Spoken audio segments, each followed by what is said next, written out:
નમસ્કાર વિદ્યાર્થી મિત્રો, એબીસી ક્લાસીસ ગાંધીનગર નામની યુટ્યુબ ચેનલમાં આપ સર્વેનું ફરીથી હાર્દિક સ્વાગત છે. બેક ટુ બેક આપણે રોજ એક નવા વિડીયોના માધ્યમથી મળી રહ્યા છીએ અને તમને પણ ભરપૂર મદદ કરવાનો અમે પ્રયત્ન કરી રહ્યા છીએ. આજે આપણે વિષય સામાજિક વિજ્ઞાન ધોરણ 10 મોડેલ ક્વેશ્ચન પેપર છે, બોર્ડનું નમૂનાનું પ્રશ્નપત્ર, એનું વિભાગ ડી એનું આપણે સોલ્યુશન કરવાના છીએ, સમજણ મેળવવાના છીએ. વિદ્યાર્થી મિત્રો, આ નમૂનાનું પ્રશ્નપત્ર બહુ અગત્યનું સાબિત થતું હોય છે અને એમાં વિભાગ ડી એટલે કોઈ બાળક એને ન છોડે. 4 ચેપ્ટર અને મસ્ત મજાના મોટો ગુણભાર. એટલે આજે આપણે વિભાગ ડીનું સોલ્યુશન કરવાના છીએ. પ્રથમ પ્રશ્ન આપણી સામે 35મા નંબરનો, પ્રાચીન ભારતનું ગણિત શાસ્ત્રમાં યોગદાન જણાવો. વિદ્યાર્થી મિત્રો, જ્યારે પણ વિભાગ ડીની અંદર તમને પ્રશ્ન પૂછવામાં આવે સામાજિક વિજ્ઞાનમાં, તો ઓછામાં ઓછા 4 માર્ક્સ મેળવવા માટે 10 પોઈન્ટ લખવા જરૂરી છે. 10 પોઈન્ટ લખવા જરૂરી છે. તો આપણે વાત કરીએ પ્રાચીન ભારતનું ગણિત શાસ્ત્રમાં યોગદાન વિશેની. ઓકે, ગણિત શાસ્ત્ર વિશે ટૂંક નોટ લખો, એવી રીતે પૂછાય તો પણ આ જ પ્રશ્ન હશે. તો સૌથી પહેલા આપણે જોઈએ કે વિશ્વને શૂન્યની શોધ એ ભારતે આપી છે. હા, હવે શૂન્ય કેટલું મહત્વનું છે એ તમે સમજતા હશો. તો ભારતે વિશ્વને શૂન્યની શોધ આપી છે. ત્યારબાદ દશાંશ પદ્ધતિ છે, બીજ ગણિત છે, રેખા ગણિત છે, વૈદિક ગણિત છે, બોધાયનનો પ્રમેય છે. આ બધી શોધો વિશ્વને ભારતે આપી છે. મહાન ગણિત શાસ્ત્રી થઈ ગયા આર્યભટ્ટ. એમણે શૂન્યની સંજ્ઞાની શોધ કરી હતી, દશાંશ પદ્ધતિની એમણે શોધ કરી હતી અને તમે બધા જાણો જ છો આર્યભટ્ટનું નામ. એમનો એક ગ્રંથ છે જેનું નામ છે આર્યભટ્ટિયમ. એ આર્યભટ્ટિયમ ગ્રંથની અંદર જે પાઈ આવે, જેની કિંમત તમે લેતા હશો 22/7 અથવા તો 3.14, એ પાઈની કિંમત 3.14 જેટલી થાય છે. એવું પણ કોણે જણાવ્યું હતું? આર્યભટ્ટે. અને એમણે એવું પ્રતિપાદન કરેલું, સાબિત કર્યું હતું આર્યભટ્ટે કે ગોલક એટલે કે ગોળાનો પરિઘ અને વ્યાસના ગુણોત્તરને દર્શાવવા માટેનો જે અચળાંક છે એ પાઈ છે. આવું સૌથી પહેલું સાબિત કર્યું હતું આર્યભટ્ટે. બહુ મોટું યોગદાન રહ્યું છે આર્યભટ્ટનું ગણિત શાસ્ત્રની અંદર. એટલા માટે તો આપણે જે ઉપગ્રહ છોડ્યો પ્રથમ, એનું નામ પણ આર્યભટ્ટ આપણે આપ્યું. તો બહુ મોટું યોગદાન છે. ત્યારબાદ આર્યભટ્ટે એમણે જે ગ્રંથ લખ્યા છે, એમના ગ્રંથની અંદર પણ તમે જુઓ તો એમાં ભાગાકારની આધુનિક પદ્ધતિઓ એ પણ આપણને જોવા મળે. ત્યારબાદ ગુણાકાર, ભાગાકાર, સરવાળા, બાદબાકી, વર્ગમૂળ, ઘનમૂળ વગેરે અષ્ટાંગ પદ્ધતિ, એની માહિતી એમણે એમના ગ્રંથોની અંદર આપી છે. બહુ જ મહત્વનું યોગદાન રહ્યું ગણિત શાસ્ત્રની અંદર આર્યભટ્ટનું. ત્યારબાદ એટલા માટે જ આપણે આર્યભટ્ટ જે છે એમને ગણિત શાસ્ત્રના પિતા કહેવામાં આવે છે, કેમ કે આમના જેટલું બહુ મોટું યોગદાન ગણિત શાસ્ત્રમાં કોઈએ આપ્યો નથી. એટલે આપણે ગણિત શાસ્ત્રના પિતા તરીકે ઓળખીએ છીએ. આર્યભટ્ટનો એક બીજો ગ્રંથ છે અહીંયા 2, આર્યભટ્ટિયમ તો આપણે આગળ આવી ગયો, પણ બીજા 2 ગ્રંથ છે 10 ગીતિકા અને એક છે આર્ય સિદ્ધાંત. આ પણ આર્યભટ્ટના ગ્રંથ છે. તો કુલ આર્યભટ્ટના અહીંયા 3 ગ્રંથ થાય છે: આર્યભટ્ટિયમ, 10 ગીતિકા, આર્ય સિદ્ધાંત. તો એમાં જે 10 ગીતિકા છે, આર્ય સિદ્ધાંત છે, હે ને, એ ગ્રંથ પણ લખ્યા. તો આર્ય સિદ્ધાંત નામનો જે ગ્રંથ છે એમાં એમણે જ્યોતિષ શાસ્ત્રના મૂળ સિદ્ધાંતોને સંક્ષેપમાં વર્ણન કર્યું છે. આર્ય સિદ્ધાંત ગ્રંથમાં આર્યભટ્ટે જ્યોતિષ શાસ્ત્રના જે મૂળ સિદ્ધાંત છે એનું સંક્ષિપ્તમાં વર્ણન કર્યું છે. એમણે બીજ ગણિત, અંક ગણિત, રેખા ગણિત, એના મૂળભૂત જે પ્રશ્નો કહેવાય એમના ઉકેલ પણ આર્યભટ્ટે શોધ્યા છે. પછી આપણે ત્યાં એક ઋષિ છે જેમનું નામ હતું ગુત્સમદ. આ ગુત્સમદ ઋષિનું શું યોગદાન રહ્યું?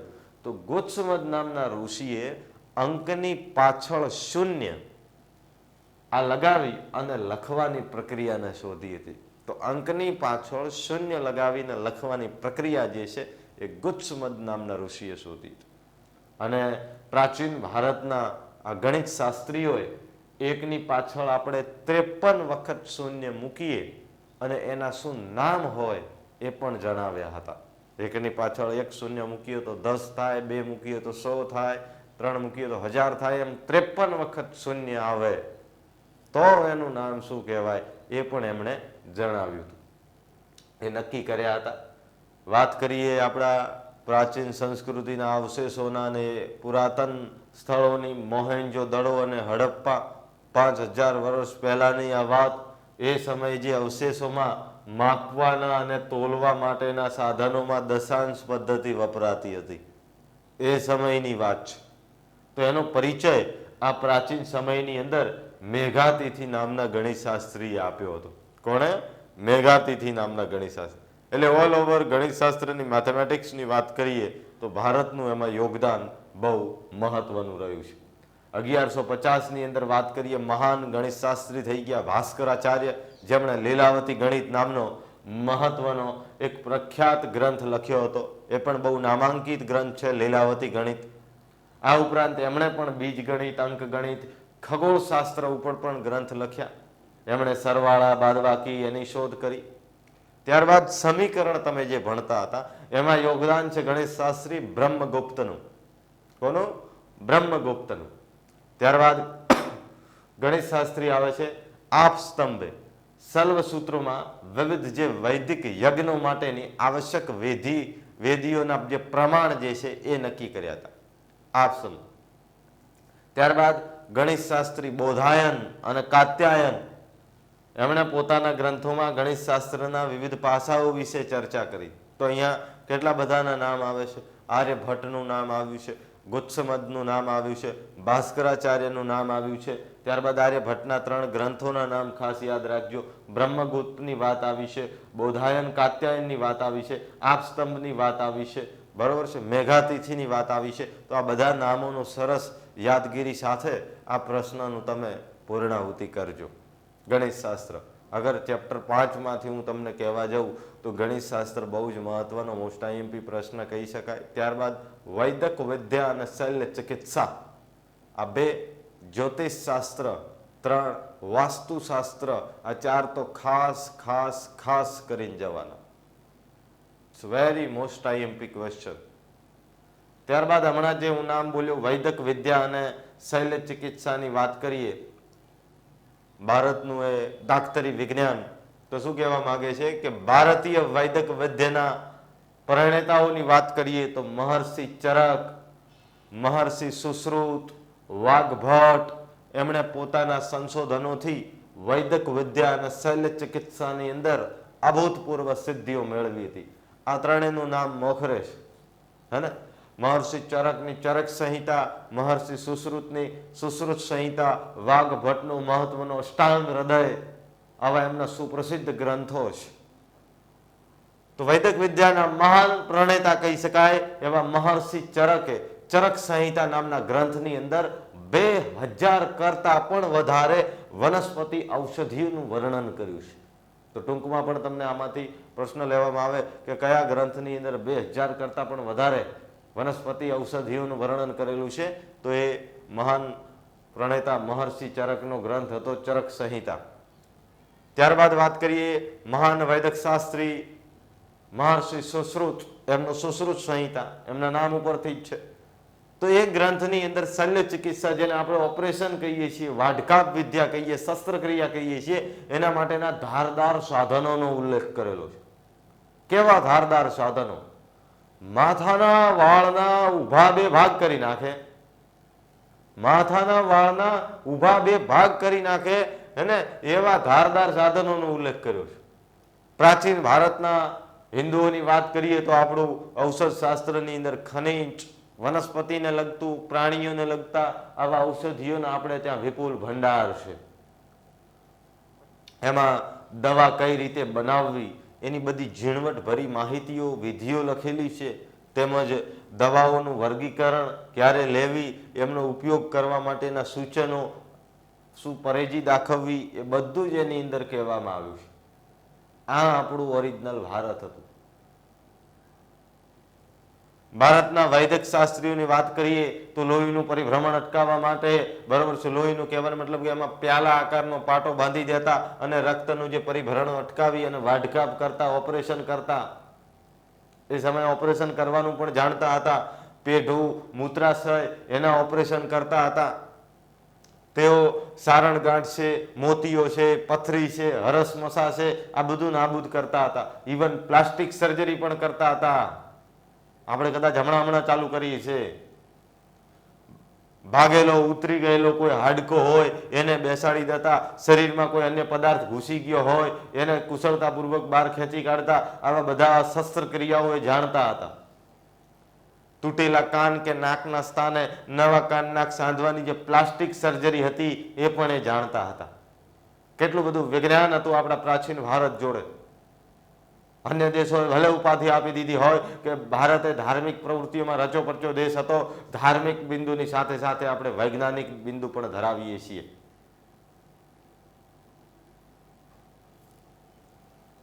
વાઢકાપના હથિયારો બનાવતા.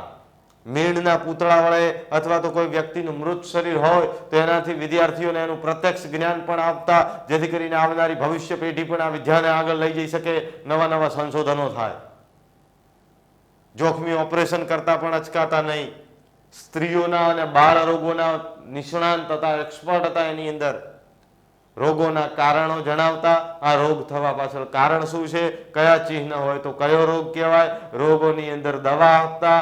ત્યારબાદ પરેજી શું પાળવાની એની પણ બધી જ માહિતી આપવામાં આવી હતી. પ્રાચીન ભારતના વૈદિક શાસ્ત્રીઓની વાત કરીએ તો એકલા ફક્ત મનુષ્ય માટે નહીં પણ પ્રાણીઓ માટેના રોગોનું પણ શાસ્ત્ર વિકસાવ્યું હતું. પ્રાણીઓ માટેના રોગોનું પણ શાસ્ત્ર વિકસાવ્યું હતું. એમાં અશ્વ રોગો, હસ્તી રોગો, ઘોડાઓ, હાથીઓના રોગો ઉપર પણ એમણે ગ્રંથ લખ્યા હતા. એમાં હસ્તી આયુર્વેદ જે છે હાથીઓનો અને શાલિહોત્રનું અશ્વશાસ્ત્ર ગ્રંથ લખ્યો હતો. શાલિહોત્ર એ ગ્રંથ પણ આપણે ત્યાં પ્રખ્યાત છે. છેલ્લે વાત કરીએ વૈદિક વિદ્યાના મહાન લેખક થઈ ગયા વાઘભટ્ટ, જેમનો બહુ જ મહત્વનો પ્રખ્યાત ગ્રંથ છે અષ્ટાંગ હૃદય. આવા અનેક ગ્રંથો લખીને એમણે નિદાનની બાબતની અંદર પોતાનો નોંધપાત્ર ફાળો આપ્યો હતો. તો અહીંયા વાઘભટ્ટનો ગ્રંથ છે અષ્ટાંગ હૃદય. તો તેઓ રોગોના કારણો, ચિહ્નોનું વર્ગીકરણ કરતા, રોગોનું નિદાન કરતા, રોગો મટ્યા પછી પાળવાની પરેજી પણ આપતા. પ્રાચીન ભારતના વૈદિક શાસ્ત્રીઓની વાત કરીએ તો પ્રાણીઓના રોગો માટે પણ શાસ્ત્ર વિકસાયું, જે હમણાં આપણે જોઈ ગયા. હસ્તી આયુર્વેદ છે, અશ્વશાસ્ત્ર શાલિહોત્રનું, ત્યારબાદ વાઘભટ્ટનો મહત્વનો ગ્રંથ અષ્ટાંગ હૃદય. એના પછીનો આપણી જોડે પ્રશ્ન છે કૃષિ પદ્ધતિઓની વાત કરીએ.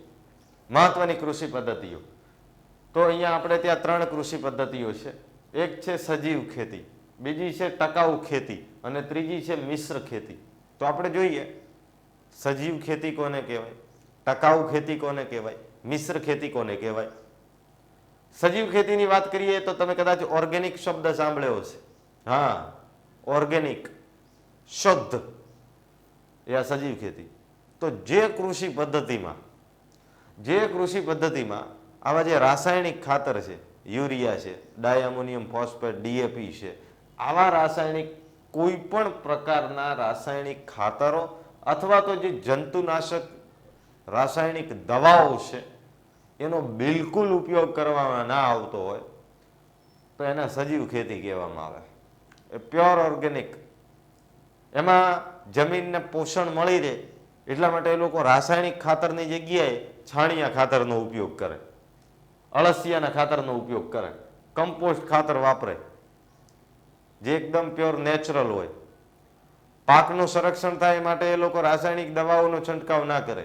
એની જગ્યાએ ગૌમૂત્ર છે, લીમડાનું દ્રાવણ છે, ગામડાઓની અંદર છાશ હોય ખટાશવાળી, એનો ઉપયોગ કરવામાં આવે અને આવી રીતે ખેતી કરવામાં આવે. તો સજીવ ખેતી, જેને જૈવિક ખેતી કહેવામાં આવે છે, એની પેદાશો એટલે એકદમ પોષક તત્વોથી ભરપૂર હોય.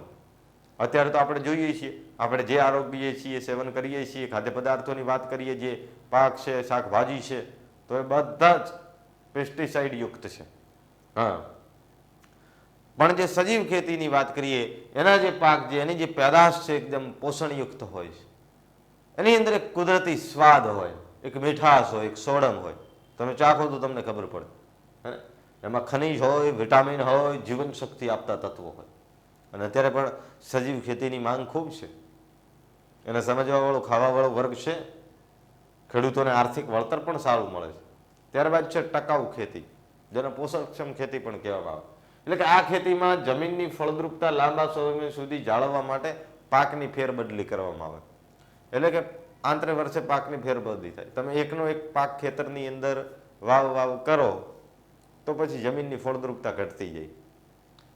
ચાલો, તો અમુક ટાઈમે આપણે ખાદ્યાન્ન જ વાવ્યું, અમુક ટાઈમે આપણે કઠોળ વાવ્યા, અમુક ટાઈમે આપણે રોકડિયા પાક વાવ્યા અને અમુક ટાઈમે તેલેબિયા વાવ્યા, તો પાકની ફેરબદલી કરવામાં આવે. ત્યારબાદ પોષણ માટે રાસાયણિક ખાતરો વાપરે, પણ જરૂરિયાત પૂરતા, જેમ જરૂરિયાત પૂરતા જ વાપરવાના.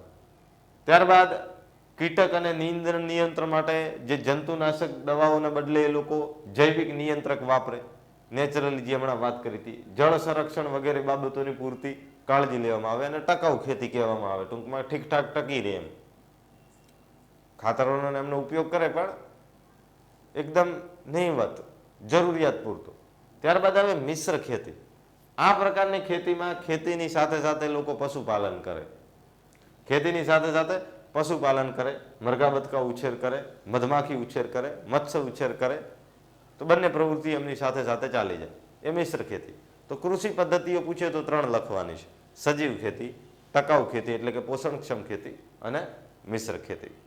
ત્યારબાદ આપણે જઈએ 37 નંબર ઉપર. હા, ગરીબી રેખા નીચે જીવતા પરિવારોની લાક્ષણિકતાઓ. બિલો પોવર્ટી લાઈન. તમે જ વિચારો, ગરીબ હોય એના લક્ષણ શું હોય? શું તમે ગરીબ છો? આમાંથી તમને એક લક્ષણ લાગુ પડે છે? ના પડતા હોય લખી દેવાનું. ગરીબી રેખા નીચે જીવતા લોકોના લક્ષણોની વાત કરીએ તો સૌથી પહેલા તો એ લોકોને 2 ટંક પૂરતું ભોજન મળતું નથી. એમનું પહેલું લક્ષણ. આપણને મળે છે? હા. બીજું, જેમને રહેવા માટે પૂરતા પ્રમાણમાં મોકળાશવાળી જગ્યા ના મળતી હોય, એકદમ ઝૂંપડપટ્ટીઓમાં ગીચો ગીચ રહેવું પડતું હોય. ત્યારબાદ જેમને ગંદા વિસ્તારોની અંદર રહેવું પડતું હોય. આ બધા એમના લક્ષણો છે. બહુ સહેલું છે. જેમની આવક જે છે સરકારે નક્કી કરી હોય કે આ ઓછામાં ઓછી આટલી આવક હોવી જોઈએ, એના કરતાં પણ ઓછી હોય, એટલે કે જેમની આવક નિર્ધારિત અપેક્ષિત આવકથી પણ ઓછી હોય, એ ગરીબનું લક્ષણ છે. જેમને યોગ્ય પોષણયુક્ત આહાર ન મળતો, કદાચ આહાર મળી જતો પણ યોગ્ય પોષણયુક્ત આહાર ન મળતો હોય, એ ગરીબ છે. જેઓ શારીરિક રીતે અશક્ત હોય અને સંભવિત છે કે યોગ્ય પોષણયુક્ત આહાર ન મળતો હોય, 2 ટંક પૂરતું જમવાનું ન મળતું હોય, તો અશક્તિ હોવાની જ છે. જેમનું આયુષ્ય રાષ્ટ્રીય સરેરાશ આયુષ્ય દર કરતાં પણ ઓછું હોય. હવે આ બધી પ્રવૃત્તિ પીડાદાયકમાંથી પસાર થવું હોય તો પછી આયુષ્ય લાંબા ક્યાંથી હશે? તો એ પણ લક્ષણ લાગુ પડે. નિરક્ષર હોય, અભણ જેને કહીએ આપણે. અહીંયા ખાવાના ફાંફા છે, શિક્ષણ એ તો એના માટે ગૌણ વિષય છે.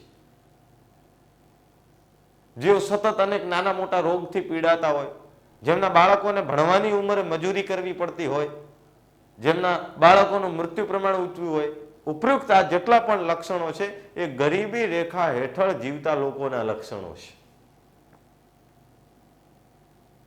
તો આ બધા લક્ષણો તમારે લખવાના. ત્યારબાદ આપણે વાત કરવાના છીએ બેરોજગારી દૂર કરવાના ઉપાયો. હા, બેરોજગારી. બેરોજગારી એટલે શું? મહત્તમ કોઈ વ્યક્તિ છે, કામ કરવાની ઈચ્છા છે, કામ કરવાની એનામાં લાયકાત પણ છે, કામ શોધી રહ્યો હશે, મળી નથી રહ્યું, એવી એક પરિસ્થિતિને બેરોજગારી કહેવાય. આ બેરોજગારીને દૂર કરવાના ઉપાયોની વાત કરીએ તો સૌથી પહેલા વાત કરે છે કે ભારતની અંદર બેરોજગારી દૂર કરવાના ઉપાયોના પ્રયાસ રૂપે સરકારે નીચે પ્રમાણે યોજનાઓ અને કાર્યક્રમો અમલમાં મૂક્યા છે. અત્યારે સરકારોએ હોડ લગાવી છે, ઉદ્યોગો માટેની ખેંચતાણો ચાલુ છે. બહુ જ મહત્વનો ભાગ ભજવે છે ઉદ્યોગો. આપણા દેશની અંદર પણ ઉદ્યોગો રાષ્ટ્રીય આવકની અંદર 29% જેટલો એમનો ફાળો છે. આજે મોટા મોટા જે વિકસિત કન્ટ્રી, જે વેલ ડેવલપ કન્ટ્રી છે, એ બધા ઉદ્યોગોના લીધે જ આટલા વિકસિત છે. આપણા સુતરાઉ કાપડના ઉદ્યોગને લઈ લો, 3.5 કરોડ લોકોને રોજગારી આપે છે. જો આવી મસ્ત મજાની થોડી ઘણી ઇન્ડસ્ટ્રી જો સેટ થઈ જાય તો પણ અહીંયા બેરોજગારીની ઘણી બધી સમસ્યાઓમાં રાહત મળી શકે એમ છે. એ આર્થિક વિકાસ આપણે હજી વધારે ગતિથી, વધારે સ્પીડથી આપણે સાધવો પડશે. ચીનને તમે જુઓ, ઇન્ડસ્ટ્રી ઉપર ઇન્ડસ્ટ્રી નાખે છે. આપણે જેટલી જ એમની વસ્તી છે. ખેર, હવે તો આપણા કરતાં 1 કરોડ જ વધારે છે. આવતા વર્ષે આપણે એમની સાઈડ કાપી નાખશું. પણ એમણે મેન પાવરનો બહુ સરસ ઉપયોગ કર્યો છે. શ્રમ શક્તિનું આયોજન બહુ જોરદાર છે એમનું. આજે આપણા દેશની અંદર જોઈ લો, દર બીજી ત્રીજી વસ્તુ ચાઇનાની છે. અને આવા સમયે બાકડા બનવા કરતા ખરેખર વિચાર કરવાનો સમય છે કે આવું આપણે કર્યું કેવી રીતે. દુનિયા આખી એની જોડે વ્યાપાર કરવા માટે લાઈનમાં ઊભી છે. હાજી, શ્રમ શક્તિનું આયોજન છે. એ લોકો વધતી વસ્તીને સંપત્તિ માને છે. આપણે શ્રાપ માનીએ છીએ. આપણને શ્રમ શક્તિનું આયોજન કરતા નથી આવડતું. તો ભારતની અંદર પહેલા તો આપણે જે આર્થિક વિકાસનો જે દર છે એ 10% જેટલો ઊંચો રાખવો પડશે. આ 3, 4, 5%ના આર્થિક વિકાસના દરથી આપણે કશું બેરોજગારી દૂર નથી કરી શકવાના. એ 10% જેટલો આપણે લક્ષ્ય રાખવો પડશે. એના માટેના જે કોઈ પગલા ભરવામાં આવે ભરવા પડશે. તો પહેલો જ મુદ્દો લખવાનો કે ભારતની અંદર આર્થિક વિકાસનો દર 10% જેટલાનો મહત્વનો લક્ષ્યાંક રાખવો પડશે. ત્યારબાદ આ માટે આપણે જાહેર ક્ષેત્ર, સરકારી હોય, ખાનગી ક્ષેત્ર હોય, એ બંને ક્ષેત્ર મૂડી રોકાણ વધારવું પડશે. નવા નવા ધંધા ઉદ્યોગ ચાલુ કરવા પડશે. ત્યારે જઈને આ લોકોને રોજગારી આપી શકીશું. ગૃહ ઉદ્યોગ છે, કુટીર ઉદ્યોગ છે, એમનો ઝડપી વિકાસ સાધવો પડશે, સંતુલિત વિકાસ સાધવો પડશે. શ્રમ પ્રધાન ઉત્પાદન પદ્ધતિ દ્વારા આપણે વપરાશી, જે ઘર વપરાશી, રોજબરોજની જીવન જરૂરિયાતની જે ચીજ વસ્તુઓ છે એના ઉત્પાદન કરતા જે નાના નાના ઉદ્યોગો છે, ગ્રામ ઉદ્યોગ છે, હુનર ઉદ્યોગ છે, એમનો વિકાસ થાય એવી કોઈક યોજનાઓ લાવો. એ આગળ વધે, બીજા 8-10 લોકોને રોજગારી મળશે. નાના નાના એકદમ કુટીર ઉદ્યોગ હોય. ગ્રામીણ ક્ષેત્રમાં ઓછી મૂડી દ્વારા, ઓછા પૈસા દ્વારા મૂડીરોકાણ વડે વધારે લોકોને રોજગારી આપી શકાય એવી ખેતી વિષયક પ્રવૃત્તિઓ, યોજનાઓનો આપણે અમલ કરવો જોઈએ. અને આવું બધા જ ક્ષેત્રની અંદર થોડું થોડું કાર્ય થશે તો પણ બેરોજગારીના પ્રશ્ન ઘણા બધા લેવલે હલ થઈ જશે. બાગાયતી ખેતીની વાત કરીએ, શાકભાજી છે, ફળોની ખેતીને પ્રોત્સાહન આપો. બહુ મોટું માર્કેટ છે વર્લ્ડની અંદર એનું. ગ્રામીણ ક્ષેત્રે લોકોનો તંદુરસ્ત વિકાસ સાધવા એમને પૌષ્ટિક આહાર આપો. કેમ કે વ્યક્તિને પૌષ્ટિક આહાર નહીં મળતો હોય, ચોખ્ખું પાણી નહીં મળતું, એમનું આરોગ્ય સરસ નહીં હોય, શિક્ષણ, વીજળી, રસ્તાઓ, આ બધી સુવિધાઓ પૂરી પાડવી પડશે. ત્યારે જઈને આ વિકાસનું પતંગ ઉડશે. તેમજ બેંક, વીમો, ઇન્ટરનેટ, સંદેશા વ્યવહાર, વાહન વ્યવહાર, આ બધી સુવિધાઓ જોઈશે. હવે આ બધું જરૂરી થઈ ગયું છે. એક ઇન્ટરનેટ આવતા પણ આખા બિઝનેસની પરિભાષાઓ બદલાઈ ગઈ છે. અત્યારે મોટા ભાગના બિઝનેસ ઓનલાઈન ટ્રાન્સફર થઈ રહ્યા છે. સમય બદલાઈ રહ્યો છે. શિક્ષિત બેરોજગારી, શિક્ષિત છે અને બેરોજગાર છે, યુવાઓ બેરોજગાર છે. એમાં ઘટાડો કરવા, એમાં એમનામાં કૌશલ્યનો વિકાસ કરવો પડશે. એકલા પુસ્તકીય જ્ઞાનથી કશું નહીં થાય. એ કૌશલ્યનો વિકાસ કરવો પડશે ને એને અનુરૂપ શિક્ષણને એવી યોજનાઓ ઘડવી પડશે. હવે નવી શૈક્ષણિક નીતિ આવી રહી છે. ભાગલાશ કાર્યક્રમ અમલમાં મુકાયો છે. વ્યવસાયિક તમને શિક્ષણ આપવામાં આવશે. ઉત્પાદન ક્ષેત્રે ટેકનોલોજીમાં ફેરફાર થવાથી હવે તમે જુઓ, કોઈ પણ ઉદ્યોગોની અંદર, ઉદ્યોગો, પહેલાના ઉદ્યોગ, હવેના ઉદ્યોગ, મશીનરી, યંત્રો, ટેકનોલોજી બધું બદલાઈ ચૂક્યું છે. ઉત્પાદન ક્ષેત્રે ટેકનોલોજીના ફેરફાર થવાથી કૌશલ્યયુક્ત શ્રમિકોની માંગ રહેશે. જેમાં ટેલેન્ટ છે, શ્રમિકની માંગ રહેશે. કૌશલ્ય શીખો એટલે શ્રમિકોને જે તે ક્ષેત્ર હોય એમાં તાલીમ આપો, પ્રશિક્ષણ આપો, એમને કાર્યક્ષમ બનાવો. ભારત સરકારે યુવા બેરોજગારો માટે આપણે ત્યાં મેક ઇન ઇન્ડિયા છે, સ્કિલ ઇન્ડિયા છે, ડિજિટલ ઇન્ડિયા છે, આવી બધી યોજનાઓ અમલમાં મૂકી છે. આ બેરોજગાર દૂર કરવા માટેના પ્રયાસ થયા છે. શ્રમ શક્તિનું આયોજન કરવું પડશે. રોજગારીના નવા ક્ષેત્રોમાં રોજગારીની વિપુલ તકો આપણે કરવી પડશે. એટલે એક ક્ષેત્રોની જરૂરિયાતને ધ્યાનમાં રાખીને આપણા શાળા, કોલેજના જે નવા અભ્યાસક્રમો દાખલ કરવા પડશે, વ્યાવસાયિક અભ્યાસક્રમ દાખલ કરવા પડશે, સ્કિલ બેઝ અભ્યાસક્રમ દાખલ કરવા પડશે. હવેનું જે શિક્ષણ માળખું છે એને બદલવું પડશે. આમ નહીં ચાલે. અને આ નવી શૈક્ષણિક નીતિ આવી રહી છે, એમાં થોડા ઘણા સુધારાના અવકાશ જોવા મળે છે, એની ઝાંખી થાય છે. ઉદ્યોગ સંબંધી વિકાસની વાત કરીએ છીએ. નવા વ્યાપાર ઉદ્યોગો જે છે, નવા ધંધા વ્યાપાર ઉદ્યોગો, એ ઓછી મૂડીથી સ્વરોજગારીથી વધુ તકો ઊભી કરવામાં ખૂબ ઉપયોગી નીવડે છે.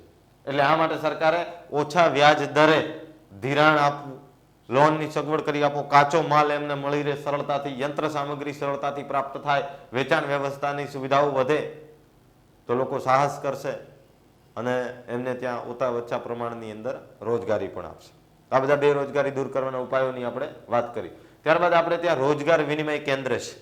રોજગાર વિનિમય કેન્દ્રની અંદર તમે બેરોજગાર છો તો ત્યાં પોતાનું નામ નોંધાવવાનું હોય, તમારા ડોક્યુમેન્ટ બધા જમા કરાવવાના હોય. કોઈ કંપની આવે છે કે અમારે ગ્રેજ્યુએશન વાળા આટલા છોકરાઓ જોઈએ છે તો તમને એની માહિતી આપવામાં આવશે. ત્યાં જઈને તમે ઇન્ટરવ્યુ આપી આવો. રોજગાર વિનિમય કેન્દ્ર ઊભા કરો, હે ને. તો આજે પણ રોજગાર વિનિમય કેન્દ્ર આ ખાસ મોસ્ટ આઈએમપી છે. કયા કયા સામયિક બહાર પાડે, જે લોકો બેરોજગાર છે એની બધી જાહેરાતો એની અંદર આપેલું હોય, સામયિક બહાર પડે છે. એક છે રોજગાર અને બીજું છે કારકિર્દી. આ સામયિક પણ બહાર પાડવામાં આવે છે, હે ને. પછી મોડલ કેરિયર સેન્ટર છે, એનો હેલ્પલાઇન નંબર છે 1800 425 15 14. આ નંબર ઉપર ફોન કરવાથી જે બેરોજગારો છે એમને જરૂરી માહિતી આપે છે. આપણે ત્યાં રોજગારી મેળા પણ યોજાય છે કે જેમાં ઘણી બધી કંપનીઓ આવતી હોય છે અને બેરોજગારને રોજગાર આપવાનું કામ થાય છે. એટલે તમારી યોગ્યતા મુજબ ત્યાં તમારી પસંદગી થાય. ત્યારબાદ વાત કરે છે બાળકોના મફત અને ફરજિયાત શિક્ષણના હકની કાયદાની મુખ્ય જોગવાઈઓની વાત કરીએ. બાળકોને મફત અને ફરજિયાત શિક્ષણના હકની વાત કરી છે. Right to education, right to education 2009 ની અંદર આ એક્ટ આવેલો છે, RTE. બાળકોને મફત અને ફરજિયાત શિક્ષણ લેવાનું રહેશે. વાત કરે છે કે 6 થી 14 વર્ષની ઉંમર નિર્ધારિત કરવામાં આવી છે. 6 થી 14 વર્ષની ઉંમરના દરેક બાળકને એના ઘરની નજીકની જે શાળા છે એની અંદર એને પ્રવેશ આપવાનો રહેશે. દરેક બાળકને તમે ઘરની નજીકની શાળામાં પ્રવેશ આપવાનો રહેશે અને ઉંમરના આધાર માટે જન્મનું પ્રમાણપત્ર હોય તો ચાલશે. માની લો કે જન્મનું પ્રમાણપત્ર નથી, કઈ વાંધો નહીં, બાળકનો જન્મ હોસ્પિટલમાં થયો છે, હોસ્પિટલનો જે રેકોર્ડ પુરાવો હશે એ પણ માન્ય રહેશે. માની લો કે હોસ્પિટલનો રેકોર્ડ પુરાવો પણ નથી, ગામડાની અંદર કોઈ બાળકનો જન્મ અગર માતા છે એ ઘરે જ જન્મ આપે છે તો કાંઈ વાંધો નથી. માતા પિતાએ સોગંદનામું કરેલું હોય એ પણ ચાલશે, પણ તમે બાળકને પ્રવેશ માટે મનાઈ કરી શકશો નહીં. 6 થી 14 વર્ષના બાળકને મફત અને ફરજિયાત શિક્ષણ આપવાની વાત છે. એટલે ઉંમરના આધારમાં તે જન્મનું પ્રમાણપત્ર હોય તો પણ ચાલે, જન્મનું પ્રમાણપત્ર નથી કઈ વાંધો નથી, તમારી જોડે હોસ્પિટલનો એ રેકોર્ડ પુરાવો હોય તો પણ ચાલે, એ પણ ના હોય તો કઈ વાંધો નહીં. મા બાપ કોરા કાગળ ઉપર હાથથી લખીને સોગંદનામું કરી આપે આ સ્ટેમ્પ ઉપર, એ પણ પુરાવો માન્ય છે, પણ તમે એને પ્રવેશ મેળવતા અટકાવી શકશો નહીં. બીજી વાત કરીએ, 14 વર્ષ પૂરા થઈ ગયા હોય તેમ છતાં પ્રાથમિક શિક્ષણ પૂરું ના થાય તોય કોઈ ચિંતા નથી. જ્યાં સુધી એનું પ્રાથમિક શિક્ષણ પૂરું ના થાય ત્યાં સુધી એને શિક્ષણ આપવાનું રહેશે, એ પણ મફત. તો આ બધી જોગવાઈઓ એની અંદર થયેલી છે. ત્યારબાદ શાળામાં પ્રવેશ આપતી વખતે બાળકની ઉંમર 6 વર્ષની હોવી જોઈએ. બાળકના જન્મનો દાખલો ના હોય તો હોસ્પિટલનો રેકોર્ડ ના હોય તો બાળક અંગે માતા પિતા જે સોગંદનામું કરી આપે એના આધારે પણ પ્રવેશ આપી દેવાનો રહેશે. કોઈ પણ જાતના ભેદભાવ વિના દરેક બાળકને પ્રવેશ આપવાનો. પ્રવેશ માટે બાળકના માતા પિતા પાસેથી આવી કોઈ ડિપોઝિટ કેપિટેશન ફી, પ્રવેશ ફી લઈ શકાશે નહીં, બિલકુલ મફત રહેશે. બાળકને પ્રવેશ આપતી વખતે બાળકની પ્રવેશ પરીક્ષા લેવાની? ના, બિલકુલ નહીં. મા બાપનો ઇન્ટરવ્યુ? ના, બિલકુલ નહીં. આવું કશું જ પ્રકારની પ્રવૃત્તિ કર્યા વગર સીધું એને એડમિશન આપી દેવાનું રહેશે. RTE અંતર્ગત 2009 ની અંદરનો આ એક્ટ છે. ત્યારબાદ મા બાપની આવક પણ તમે ન પૂછી શકો, મા બાપનો ધંધો વ્યવસાય શું છે એ પણ તમે બિલકુલ ન પૂછી શકો. એનાથી કશું જ લેવા દેવા નથી. ઓનલી ફોર બાળકને એજ્યુકેશન આપવાની વાત છે. 3 થી 5 વર્ષની વય જૂથના બાળકો માટે શિક્ષણ માટે આપણે ત્યાં પ્રી સ્કૂલ, નર્સરી, બાળ મંદિર એની સુવિધાઓ કરવી, એના લગતા અભ્યાસક્રમો બનાવવા, એના માટેના શિક્ષકોને તાલીમ આપવી, મૂલ્યાંકન, આ બધું જ એની અંદર આવરી લેવામાં આવ્યું છે. સમાજની અંદર જે નબળા વર્ગો છે, આર્થિક રીતે પછાત વર્ગો છે, ગરીબી રેખા નીચે જીવતા જે કુટુંબો છે એમના બાળકોને એમની કાયદામાં દર્શાવેલી ઓળખના આધારે સરકાર માન્ય ખાનગી પ્રાથમિક શાળા હોય તો પહેલા ધોરણની અંદર એમના માટે 25 સીટ અનામત રહે છે. કોઈ પણ XYZ પ્રાઇવેટ શાળા હોય તો પણ આવા બાળકોની 25% સીટ ત્યાં અનામત રહેશે. એ પહેલા ધોરણથી ત્યાં પ્રવેશ મળી શકે છે. ભલે એની 1 લાખ રૂપિયા વર્ષની ફી રહી સરકાર ભરશે. કોઈ પણ ખાનગી શાળાએ આવા બાળકો માટે 25% સીટો અનામત રાખવાની છે. એટલે કે પહેલા ધોરણની અંદર એમને ત્યાં 100 સીટો છે તો એ લોકો 75 બાળકોને જ બીજા લઈ શકે, બાકી 25% તો એમણે સમાજના નબળા વર્ગના, પછાત વર્ગના, ગરીબી રેખા નીચે જીવતા બાળકોના કુટુંબના બાળકોને એમણે પ્રવેશ આપવાનો રહેશે. શાળાના શિક્ષકો ખાનગી ટ્યુશનની પ્રવૃત્તિ બિલકુલ નહીં કરી શકે, એટલે કે સરકારી શાળાના શિક્ષકો જે છે એ ખાનગી ટ્યુશનની પ્રવૃત્તિ બિલકુલ નહીં કરી શકે, એ શિક્ષાપાત્ર ગુનો છે. પછી ઘણીવાર આપણે આગળ જોયું છે કે પહેલા પીટીસી છે કે અન્ય કોઈ ઓછી લાયકાત ઉપર પણ ટીચર બની ગયા. જોકે એ સમયે શિક્ષણનું પ્રમાણ એટલું જ હતું તો કંઈ વાંધો નથી. અત્યારે પણ એ શિક્ષકોને 5 વર્ષ વધારાના આપવામાં આવે છે, જેમણે પોતાની શિક્ષણની લાયકાત પૂરી કરવાની રહેશે. ત્યારબાદ બદલી સિવાયના કારણસર બાળકને તમે પ્રાથમિક શિક્ષણ પૂરું ન કરે ત્યાં સુધી એને શાળામાંથી કાઢી મૂકી શકાશે નહીં. ખાનગી શાળાઓમાં અભ્યાસ કરતા નબળા વર્ગના, પછાત વર્ગના, આ ગરીબી રેખા હેઠળ જીવતા કુટુંબોના જે બાળકો છે એમને શરતોને આધીન એમની ફી જે છે એ સરકાર ભરશે. ત્યારબાદ આ કાયદાની જોગવાઈઓનું પાલન કરાવવા માટે સરકારે રાજ્ય કક્ષાએ પણ અલગથી વ્યવસ્થા તંત્ર, ટ્રિબ્યુનલ, રાજ્ય કાઉન્સિલ આની વ્યવસ્થા કરી છે. અગર કોઈ પણ પ્રકારની તકલીફ થાય છે તો અહીંયા આપણે ફરિયાદ કરી શકીએ છીએ.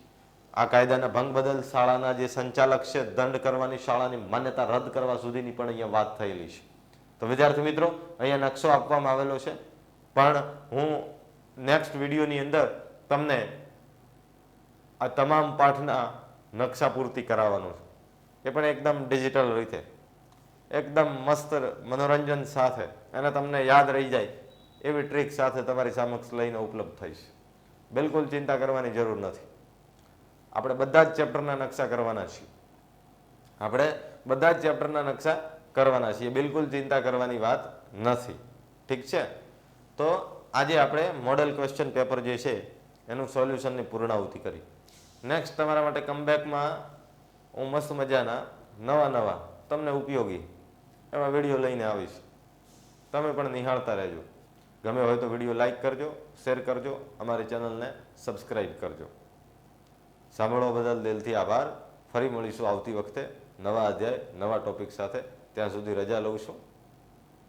Good bye. જય હિન્દ.